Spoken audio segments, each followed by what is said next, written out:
Good morning, everyone.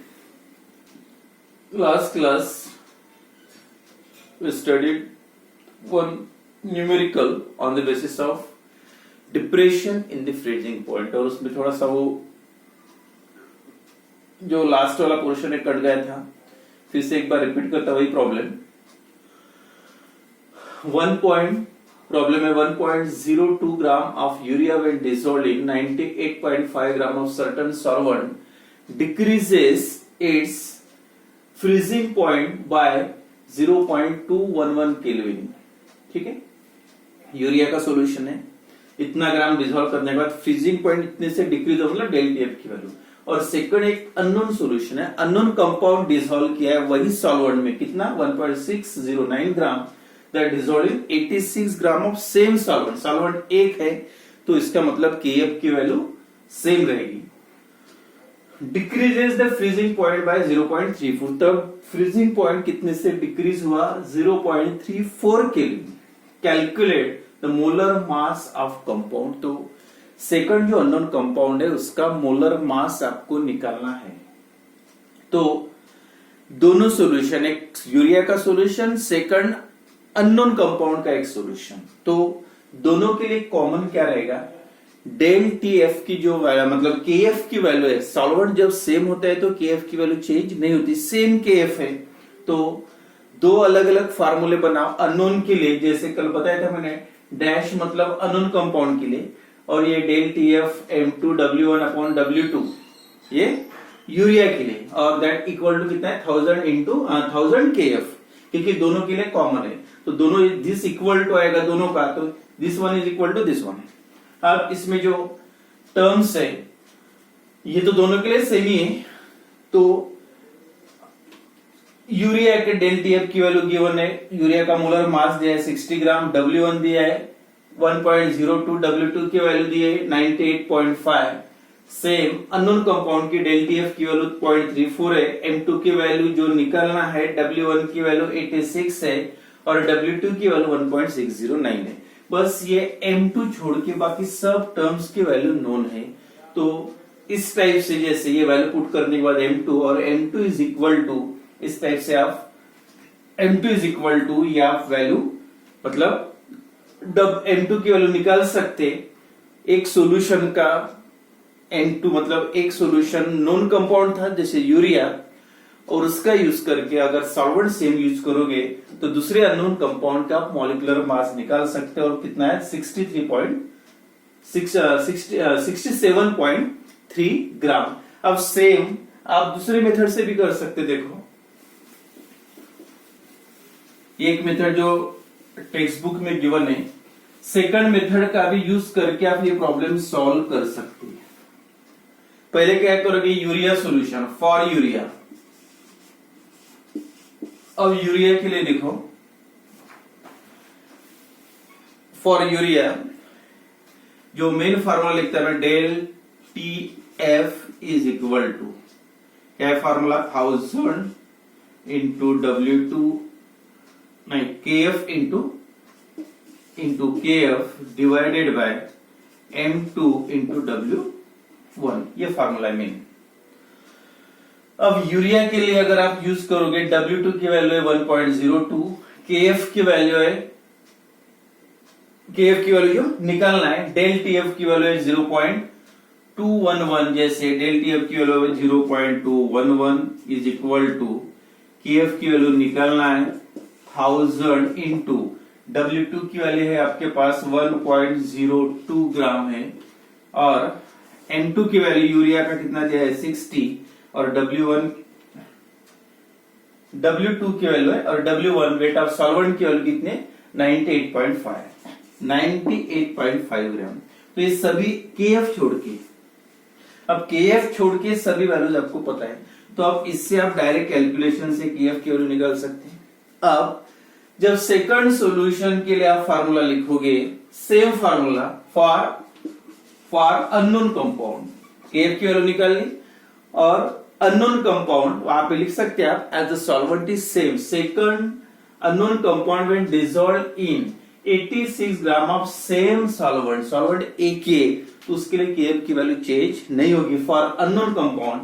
तो फिर से वही formula del T F is equal to K F into 1000 into W2 upon M2 into W1। अब फिर से डेल टी एफ की वैल्यू कितनी है? 0.34 है। के एफ की वैल्यू आपने निकाल लिया ऑलरेडी, ये जो के एफ की वैल्यू है इंटू 1000, W2 की वैल्यू कितनी दी है? 1.609 और M2 की वैल्यू निकालना है और W1 की वैल्यू 86 हो गई। ये केएफ की वैल्यू, इसका यूज करके केएफ की वैल्यू निकालो और सेकंड अननोन कंपाउंड के सॉल्यूशन के केएफ का यूज करके आप सेकंड कंपाउंड का अननोन कंपाउंड के M2 की वैल्यू निकाल सकते हैं। तो आप दोनों मेथड यूज कर सकते हैं, दोनों मेथड से आप ये प्रॉब्लम सॉल्व कर सकते हैं। ठीक है, तो ये जो टॉपिक था थर्ड कोलिगेटिव प्रॉपर्टी आपकी कंप्लीट होगी। फर्स्ट क्या है? First lowering of vapour pressure lowering, second boiling point elevation and third depression in freezing point या फ्रीजिंग पॉइंट डिप्रेशन। और उसके बाद जो है लास्ट कोलिगेटिव प्रॉपर्टी जो पढ़ना है अभी, एंड दैट इज कौन सा बचे? Osmotic pressure, lowering of vapour pressure, elevation of boiling point and osmotic pressure. तो बाय दिस जो डेफिनेशन नाम दिया उसको कोलिगेटिव प्रॉपर्टी का मतलब है कलेक्टेड टुगेदर, एसोसिएटेड टुगेदर, मतलब all this properties are related with each other. हर प्रॉपर्टीज एक दूसरे के रिलेशन मतलब रिलेट्स करती है और all this properties associated with the lowering of vapour pressure, यानी सभी जो चेंजेस होते हैं, बॉइलिंग पॉइंट बढ़ता है, फ्रीजिंग पॉइंट कम होता है, ऑस्मोटिक प्रेशर बढ़ता है और उसका जो एक ही रीजन है main, that is the vapour pressure of that solution decrease. जब भी आप नॉन वोलेटाइल सॉल्यूट डालते हो तो उसका वेपर प्रेशर कम हो जाता है एंड देयरफॉर वेपर प्रेशर कम होने की वजह से बॉइलिंग पॉइंट बढ़ता है, फ्रीजिंग पॉइंट कम हो जाता है और osmotic pressure is also increases. Then last colligative property है that is osmotic pressure.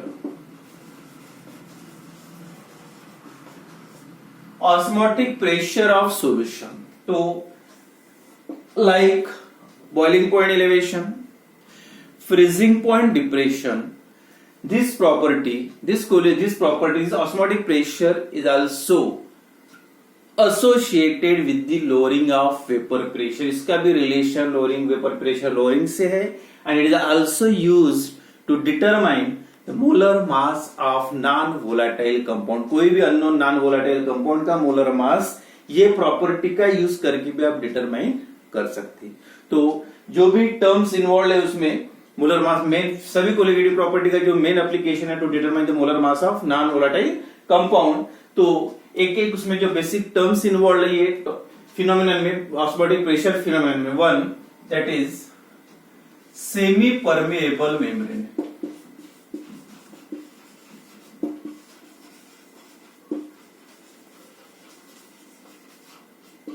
Semi permeable membrane ये वर्ड आपने इसमें बायो में वगैरह सुना होगा।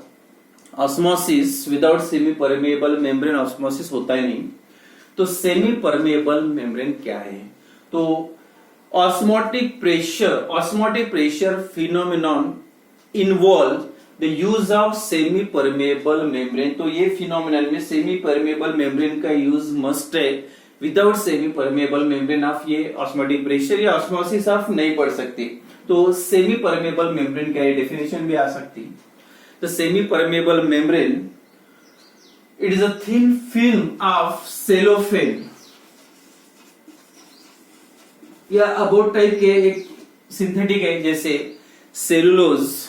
सेलुलोज नाइट्रेट या एनिमल ब्लैडर वगैरह, जो एनिमल में ब्लैडर होते हैं उसकी जो कवरिंग होती है दैट इज आल्सो, या हर सेल में जो भी सेल्स होते हैं बॉडी में, प्लांट्स या एनिमल के cell, all this cells are surrounded by semi permeable membrane. क्योंकि उसका मतलब ये होता है ये सेल के अंदर या बाहर लिक्विड आ जा सकता है, लेकिन उसमें जो कंटेंट्स होते हैं सेल के अंदर जो भी कंटेंट्स होते हैं वो अंदर या बाहर नहीं जा सकते। तो मेन यहाँ पे वही रोल, तो एक कॉमन एग्जांपल है सेमी परमेएबल मेम्ब्रेन का, दैट इज सेलोफेन।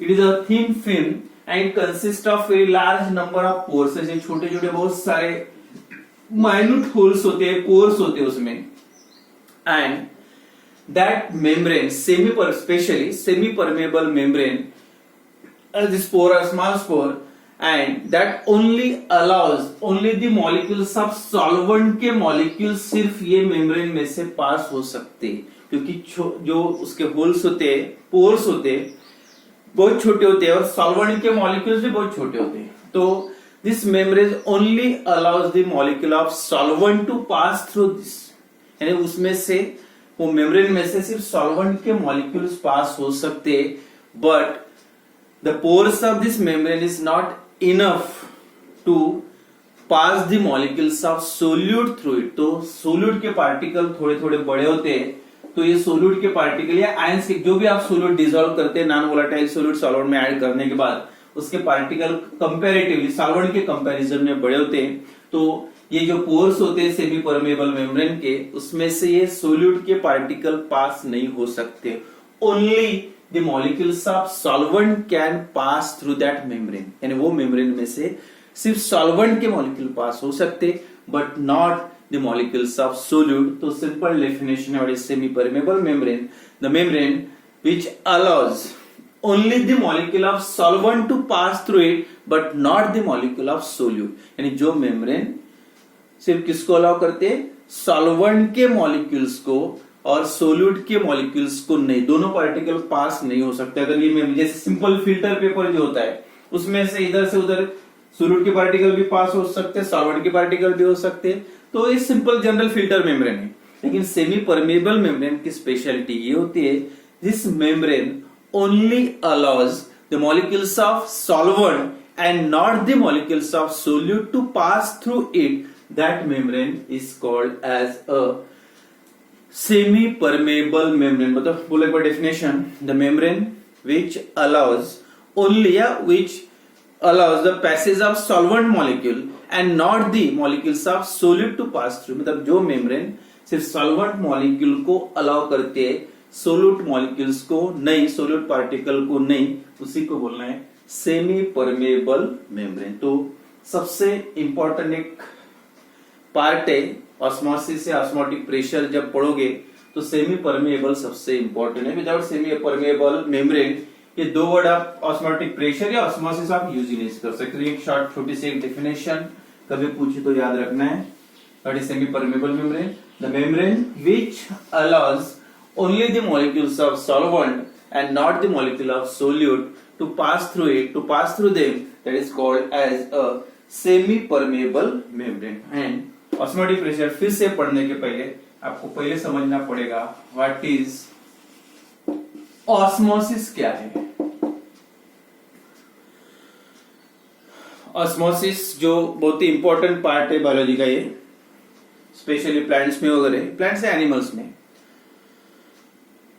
जो रूट के थ्रू पूरे प्लांट के बॉडी में वाटर सप्लाई होता है, इसको जो आप बोलते हैं ट्रांसपिरेशन. जो वाटर हर पार्ट में सप्लाई होता है, पास होता है सॉइल में से, रूट उसको एब्जॉर्ब करते हैं. That takes place only by phenomenon of osmosis. अगर ऑस्मोसिस नहीं होता तो वाटर प्लांट के हर पार्ट तक नहीं पहुंचता. देखो जो फ्लो का जनरल डायरेक्शन होता है from higher level to lower, लेकिन यहाँ पे उल्टा होता है ऑस्मोसिस में, यानी नीचे से ऊपर तक फ्लो होता है वाटर का. मतलब ये जो नॉर्मल जो फ्लो होता है उसके अपोजिट है. तो and that takes place only and only because of osmosis के वजह से ये फ्लो पॉसिबल है from lower level to higher level. तो क्या है ऑस्मोसिस? और ऑस्मोसिस सबसे पहले व्हेन टू कंपोनेंट का मतलब two, one solvent and second solution. When solvent and solution, मतलब एक प्योर सॉल्वेंट है, प्योर लिक्विड है, और दूसरा क्या है, solution. When this two are separated by the semi permeable membrane. ये कंपार्टमेंट है, यानी एक कंटेनर है, they divide into two compartment. ये दो कंपार्टमेंट में डिवाइड किया उसको. And this one is the semi permeable membrane, SPM, semi permeable membrane.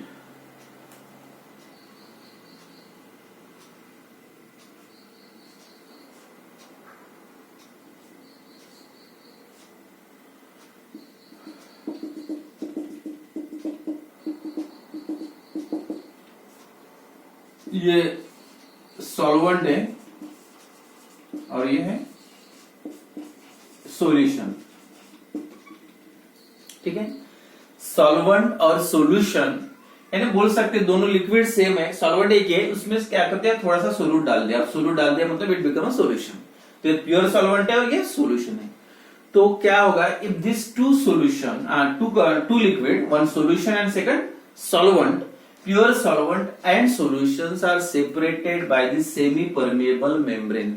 अगर दोनों को अपने सेमी परमेएबल मेम्ब्रेन को से सेपरेट कर दिया और रख दिया ऐसे, तो कुछ देर के बाद अगर पहले शुरुआत में जब आपने चेक किया था तो दोनों की लेवल सेम थी, ये सॉल्वेंट की लेवल है और ये सॉल्यूशन की लेवल है शुरुआत में।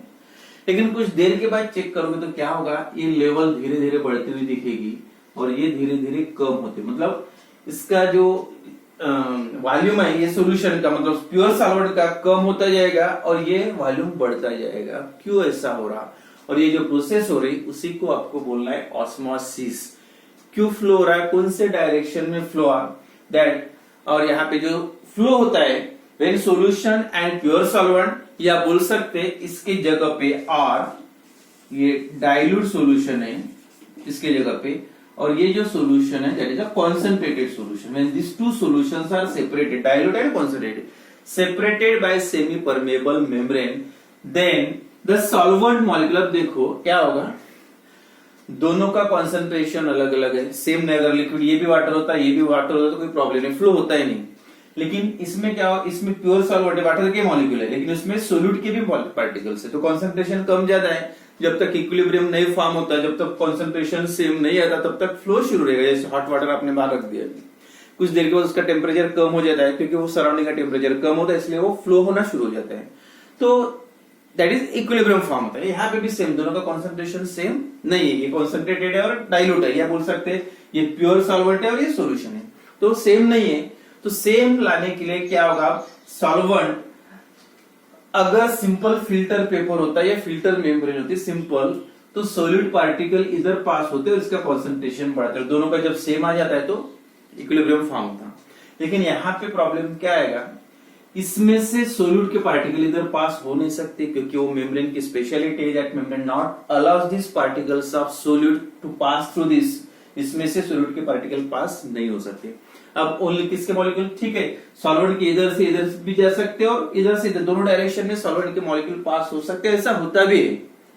लेकिन जो ज्यादा का रेट होता है वो फ्लो का, वो always from solvent to solution, ये डायरेक्शन में सॉल्वेंट का फ्लो जो होता है वो ज्यादा होता है। ये solvent molecule always flow from solvent to solution और from dilute solution to concentrated solution through the semi permeable membrane, and that process is called as a spontaneous osmosis। the spontaneous मतलब अपने आप फ्लो होता है, अपने कुछ extra force apply करने की जरूरत है, that expressed by itself and therefore this process is a spontaneous process। the spontaneous flow of solvent molecule into the solution, solvent to solution, या spontaneous flow of या spontaneous passage of solvent molecule from solvent to solution बोलो, और from dilute solution to concentrated solution through the semi permeable membrane। ये तभी होगा जब दोनों को आपने सेमी परमेबल मेम्ब्रेन से सेपरेट किया होगा, तभी ये पॉसिबल है। तो that process, that phenomenon is called as the osmosis. क्या लिखोगे definition, the spontaneous flow of solvent from dilute solution to concentrated लिखो, और from solvent to solution through the semi-permeable membrane is called as a osmosis। कहने simple definition है, simple meaning है, सिर्फ solvent का ही flow होगा क्योंकि वो मेम्ब्रेन में से सोल्यूट के पार्टिकल पास नहीं हो सकते। This membrane only allows the molecule of solvent and not the molecule of solute, and therefore the spontaneous flow of solvent molecule from solvent to solution or from lower concentration to higher concentration बोलो, or from dilute solution to concentrated solution through the semi permeable membrane is called as the osmosis। याद रखो, from solvent to solution लिख सकते हैं, और from dilute solution to concentrated लिख सकते हैं, या from lower concentration to higher concentration भी लिख सकते हैं। लेकिन ये वर्ड इंपॉर्टेंट है, through this semi permeable membrane लिखना ही पड़ेगा, तब डेफिनेशन आपकी कंप्लीट होगी।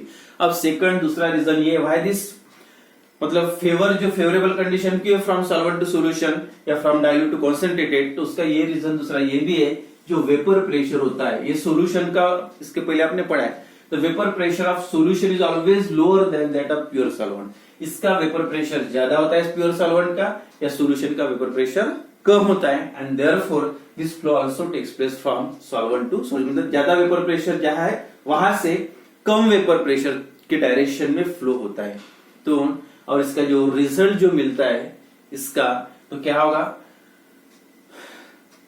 कॉन्सेंट्रेशन या amount of liquid in the solution side is larger than, increases या larger greater than that of pure solvent side. अब क्या होगा, फ्लो ये डायरेक्शन में, तो लिक्विड का अमाउंट इधर बढ़ेगा और इधर कम होगा।